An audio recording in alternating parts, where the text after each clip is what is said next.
കല്യാൺ ജോബെ വന്നതോടുകൂടി Indian football രക്ഷപ്പെടുമെന്ന് കുറച്ചുപേരെങ്കിലും സ്വപ്നം കണ്ടിട്ടുണ്ടായിരിക്കുമല്ലോ. ഞാനും സ്വപ്നം കണ്ടവരുടെ കൂട്ടത്തിലാണ്. പക്ഷേ ഒരു തേങ്ങാക്കൊലയും നടക്കാൻ പോകുന്നില്ല എന്നിപ്പോൾ കാര്യങ്ങൾ വളരെ വ്യക്തമാകുന്നുണ്ട്. പ്രഫുൽ പട്ടേൽ ഇന്ത്യൻ ഫുട്ബോളിനെ നശിപ്പിച്ചതുപോലെ തന്നെ, അല്ലെങ്കിൽ അതിനെക്കാട്ടിലും കുറച്ചുകൂടെ നന്നായിട്ട് കല്യാൺ ജോബയുടെ കീഴിലും ഇന്ത്യൻ ഫുട്ബോൾ നശിക്കും എന്ന് തന്നെയാണ് മനസ്സിലാക്കേണ്ടത്. കാരണം ഞാൻ ഒരുപാട് പ്രതീക്ഷയിലായിരുന്നു. മികച്ച ക്യാമറ കവറേജും ഒക്കെ കൊണ്ടുവന്ന് സോണിയിലൂടെ ഐ ലീഗിൻ്റെ ടെലികാസ്റ്റിംഗ് വരുന്നതോടുകൂടി ഐ ലീഗ് ക്ലബ്ബുകൾക്ക് വളരെ നല്ല സ്പോൺസർഷിപ്പ് കിട്ടും, അവരിലേക്ക് അത്യാവശ്യം ഫണ്ടും കാര്യങ്ങളൊക്കെ വരും. അപ്പം പിന്നെ ഒരു പാഷൻ എന്നതിനപ്പുറത്തേക്ക് ബിസിനസ് ബെനിഫിറ്റും കൂടെ ഉണ്ടാവുമ്പം ഐ ലീഗ് ക്ലബ്ബുകൾ കുറച്ചുകൂടി നന്നായിട്ട് വളരും. ISL എത്താൻ വേണ്ടി വളരെ ശക്തമായിട്ടുള്ള പോരാട്ടങ്ങൾ നടക്കും. ISL നടക്കുന്നത് പോലെ തന്നെ തീവ്രമായിട്ടുള്ള, അല്ലെങ്കിൽ അതിനെക്കാട്ടി തീവ്രമായിട്ടുള്ള പോരാട്ടങ്ങളും ഒരു ആംബിയൻസും എല്ലാം ഐ ലീഗിലും കിട്ടുമെന്ന് നമ്മളെല്ലാവരും വിചാരിച്ചതാണ്.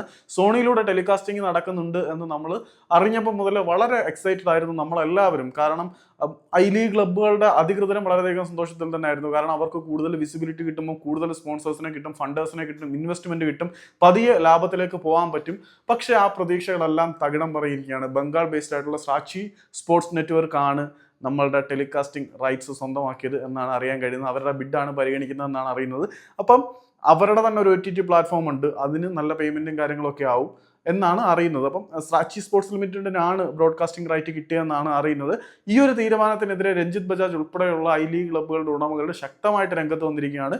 ഞങ്ങളുടെ TV ബ്രോഡ്കാസ്റ്റിംഗ് ഉറപ്പുവരുത്തിയില്ലെങ്കിൽ ഞങ്ങൾ ഐ ലീഗ് കളിക്കില്ല എന്നൊരു തീരുമാനത്തിലേക്ക് അവർ വരുന്നുണ്ട്. ഒരുപക്ഷെ അവർക്ക് വിലക്കും കാര്യങ്ങളൊക്കെ നേരിടേണ്ടി വന്നേക്കാം. എന്നിരുന്നാൽ പോലും ഇത് നല്ലൊരു ഇനിഷ്യേറ്റീവായിട്ടാണ് എനിക്ക് തോന്നുന്നത്. കാരണം ഒരു ഗുണവും ഇല്ലാതെ അവർ എന്തിനിങ്ങനെ കളിക്കുന്നു? ഈ സാക്ഷി സ്പോർട്സ് ലിമിറ്റഡിനകത്തൂടെ കളി കാണിച്ചു കഴിഞ്ഞാൽ ഈ ഒരു ഓൺലൈൻ പ്ലാറ്റ്ഫോമിനെ കുറിച്ച്, അല്ലെങ്കിൽ ഈ OTT പ്ലാറ്റ്ഫോമിനെ കുറിച്ച് ഈ ഒരു വാർത്ത വന്നെങ്കിലല്ലാതെ നമ്മൾ ആരും അറിയാൻ പോകുന്നില്ല. ബംഗാളി ബേസ്ഡ് ഒരു OTT പ്ലാറ്റ്ഫോമാണ്, അതിനകത്തൂടെ ഇന്ത്യൻ ഫുട്ബോളിന്റെ ടെലികാസ്റ്റിംഗ് നടക്കുകയാണെങ്കിൽ എത്ര പേര് കാണാനാണ്?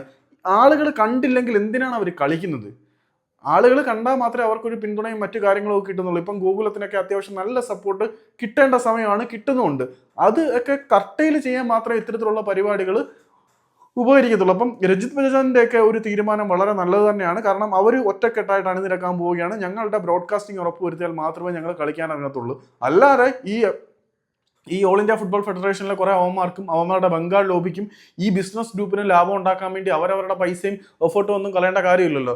ഏതായാലും ഇവന്മാർ ഈ ഒരു പരിപാടികളുമായിട്ടാണ് ഇങ്ങനെ മുന്നിലോട്ട് പോകുന്നതെങ്കിൽ ഇന്ത്യൻ ഫുട്ബോളിന്റെ നാശം അത്ര ദൂരെയൊന്നും അല്ല. ഇവന്മാരെല്ലാം കൂടെ ഭരിച്ചു മുടിച്ചു തൊലയ്ക്കും നമ്മുടെ ഫുട്ബോൾ സംവിധാനത്തിനെയും സ്വപ്നങ്ങളെയും പ്രതീക്ഷകളെയും എല്ലാം.